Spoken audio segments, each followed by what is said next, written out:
میں نے ایک ویڈیو اپلوڈ کی تھی جس کا ٹاپک یہ تھا کہ اگر ہم اہل تشیع ہوتے تو کیا ہمارے ساتھ یہ ہوتا۔ اس میں نے یہ دکھایا تھا کہ جو ہمارے مدرسہ نور رضا کا ایک جلوس تھا ربیع الاول کی نسبت سے، وہ اپنے روٹ سے جا رہا تھا، ان پورے روٹس کے اوپر سیوریج کا پانی پڑا ہوا تھا، گندگی تھی، بہت مشکل بچوں کو ہو رہی تھی، اور وہ ویڈیو میں نے اپلوڈ کی تھی۔ تو اس ویڈیو پر ہمارے اہل تشیع بھائیوں نے کمنٹس کیے۔ وہ کمنٹس پڑھ کر مجھے بڑی خوشی ہوئی، دل خوش ہو گیا، اور اس میں انہوں نے ایک بات کی وضاحت بھی کی۔ میں آپ کو یہ دونوں باتیں بتاتا ہوں۔ پہلے ان کی میں آپ کو وضاحت بتاتا ہوں، کیونکہ میں نے اس ویڈیو میں یہ کہا تھا کہ ریاست جو ہے وہ اہل تشیع بھائیوں کو تمام سہولتیں میسر کرتی ہے، محرم کے مہینے میں انہیں کسی تکلیف کا سامنا نہیں کرنا پڑتا۔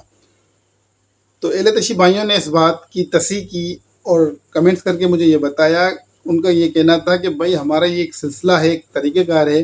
کہ محرم کے آنے سے پہلے 3 مہینے پہلے ہم ایک بندے کو مقرر کرتے ہیں جو ان تمام اداروں میں جاتا ہے درخواستیں لے کے، اور وہ بہت جد و جہد کرتا ہے، کوششیں کرتا ہے، اس کے بعد جا کر کہیں ہمارے معاملات حل ہوتے ہیں اور ہمیں سہولتیں ملتی ہیں۔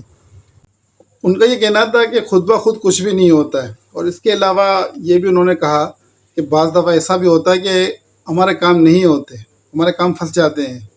سیوریج کے معاملات یا کوئی بھی ایسا ایمرجنسی معاملہ ہو جاتا ہے جو ادارے نہیں کرتے، یا وہ بولتے ہیں ہمارے پاس فنڈ نہیں ہے، تو وہاں ہمارا یہ طریقہ کار ہے کہ ہمارے اسکاؤٹس موجود ہیں، پھر وہ کام اسکاؤٹس کرتے ہیں۔ جو کام اسکاؤٹ سے نہیں ہوتے تو پھر ہمارے لوگ رضاکارانہ طور پر خود اس کام کو انجام دیتے ہیں۔ اس طریقے سے ہم اپنے یہ کام سارے نپٹاتے ہیں۔ ہمارے اہل تشیع بھائیوں نے اس بات کو جب لکھا، مجھے یہ بات سمجھ میں آئی کہ واقعی ایسا ہی معاملہ ہے جیسا یہ کہہ رہے ہیں، کیونکہ میں ایک دفعہ قافلے میں گیا ہوا تھا مٹیاری، پچھلے محرم کے اندر 10 محرم کو، 10 محرم کا دن تھا، مٹیاری کے اندر ہم موجود تھے۔ اس سے 2 دن پہلے بارشیں ہوئی تھی اور پورے روڈ کے اوپر پانی جمع تھا۔ اب جو مین چورایا تھا جہاں جس مسجد میں وہ رکے ہوئے تھے، اس کے باہر ایک مین چورایا تھا، پورا ایک بہت بڑا ایک ایریا تھا جہاں پر ان کو اپنا علم لگانا تھا۔ اب وہاں ہم نے دیکھا کہ پورے روڈ پہ پانی پھیلا ہوا تھا چاروں طرف، جہاں ان کو اپنا علم لگانا تھا وہاں گندا پانی جمع تھا، اور وہ ہم نے اپنی آنکھوں سے دیکھا کہ ان کے 30-40 لوگ آئے اور انہوں نے یہ اپنی سارا صفائی کیا، اور صاف صفائی کر کے وہاں پہ اپنا علم لگایا، اور جو ان کے جو معاملات تھے، جو بھی طریقہ کار تھا، وہ انہوں نے وہاں اس کو شروع کر دیا۔ تو یہ بات تو بالکل انہوں نے صحیح کی، اور میں نے اپنی آنکھوں سے بھی اس چیز کو دیکھا ہے، کیونکہ کچھ غلط فہمیاں ہوتی ہیں۔ ہمیں ایسا لگتا تھا کہ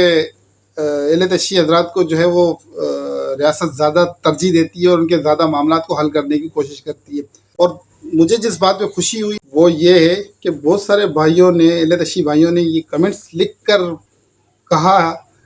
کہ آپ ہمیں بتائیں، کیونکہ نبی ہمارے بھی ہیں، ان کے ولادت کا دن ہے، تو آپ ہمیں بتائیں آپ کا جلوس کس روٹ سے گزرے گا،